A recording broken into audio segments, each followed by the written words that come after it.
আমি যে এলাকায় থাকি সেই এলাকার এক বাংলা হোটেলে সকালের নাস্তায় রুটি পরোটা দিয়ে খাওয়ার জন্য এই মিক্স সবজি ভাজিটা দেওয়া হয়। এটা খেতে এত বেশি টেস্টি হয়, আমি সেই হোটেলের বাবুর্চির থেকেই কিন্তু রেসিপিটা শিখেছি। আজকে আপনাদেরকে এই রেসিপিটাই তৈরি করে দেখাচ্ছি। তো প্রথমেই নিয়ে নিচ্ছি সবজি, তার জন্য ফুলকপি নিয়ে নিব, গাজর নিয়ে নিচ্ছি, এখন দিয়ে দিব আলু। মোট কথা শীতে যেই ধরনের সবজিগুলো আছে সেগুলো নিতে পারেন। গরমের সময় গরমের সবজি দিয়ে কিন্তু আপনার রেসিপিটা করতে পারেন। দিয়ে দিলাম শসা, পেঁপে এবং মিষ্টি কুমড়া, কয়েকটা রসুনের কোয়া দিয়ে দিচ্ছি খুলে, পেঁয়াজ কুচি দিয়ে দিচ্ছি বেশ খানিকটা, আর এখন দিয়ে দিব কাঁচামরিচের ফালি। এই রান্নায় কিন্তু শুকনা মরিচের গুঁড়া ব্যবহার হচ্ছে না।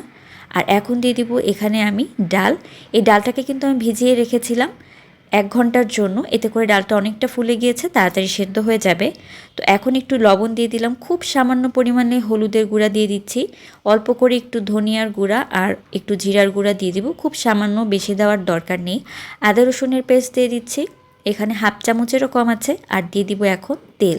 আর তেল দেওয়ার পরে খুব ভালো করে কিন্তু এটাকে মাখিয়ে নিতে হবে। আপনারা যদি খুব তাড়াতাড়ি করতে চান তাহলে কিন্তু আপনারা এভাবে মেখে তারপর প্রেশার কুকারে বসিয়ে দিতে পারেন। তো আমি এটাকে আজকে কড়াইতেই রান্না করছি, কারণ আপনাদের দেখতে সুবিধা হবে। তো ভালো করে মাখিয়ে দিতে হবে। আপনারা চাইলে এখানে সরিষার তেলও ব্যবহার করতে পারেন, তবে আমি সয়াবিন তেল দিয়েই করছি।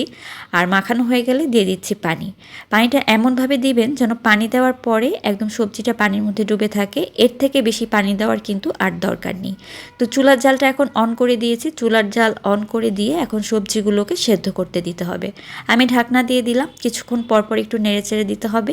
এতে করে হবে কি সবগুলো সবজি সমানভাবে সেদ্ধ হবে। যেহেতু ডালটা ভিজানো ছিল তাই খুব তাড়াতাড়ি কিন্তু সেদ্ধ হয়ে যাবে।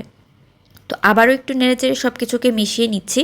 আর একটু চেক করে নেবেন সব সবজিগুলো ঠিকভাবে সেদ্ধ হচ্ছে নাকি।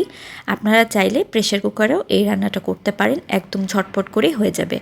তো সবজিটা কিন্তু এখন প্রায় হয়ে এসেছে, এখন এটাকে বাগার দিব। তার জন্য প্রথমে তেলের মধ্যে দিয়ে দিলাম শুকনা মরিচ, রসুন একটু থেতো করে দিয়েছি, এতে করে ফ্লেভারটা ভালো পাওয়া যাবে। 2টা ছোট পেঁয়াজ আমি কুচি করে নিয়েছি এবং সেই পেঁয়াজটা দেওয়ার পরে খুব ভালো করে এটাকে ভেজে নিতে হবে। আর ভাজতে ভাজতে এর মধ্যে আমি দিয়ে দিব একটু গোটা জিরা হাফ চামচের মতো, তার সাথে দিয়ে দিব 5 ফোড়ন, সেটাও হাফ চামচ দিয়েছি।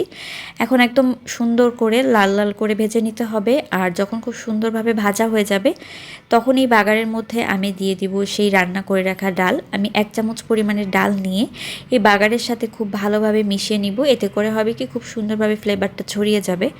তো একটু এরকম ম্যাশ করে দিলে খুব সুন্দরভাবে মিশে যাবে। তো মেশানো হয়ে গেলে আমি এটাকে আবার ডালের ভিতরে ঢেলে নিব। তো এভাবেই কিন্তু বাগার দিলে খেতে ভালো লাগে। আর এই মিক্স সবজি ভাজিটা একদম অল্প সময়ে দেখতে পাচ্ছেন কত সুন্দরভাবে তৈরি হয়ে গিয়েছে। এটা রুটি, পরোটা, ইভেন ভাত দিয়েও খেতে ভালো লাগবে।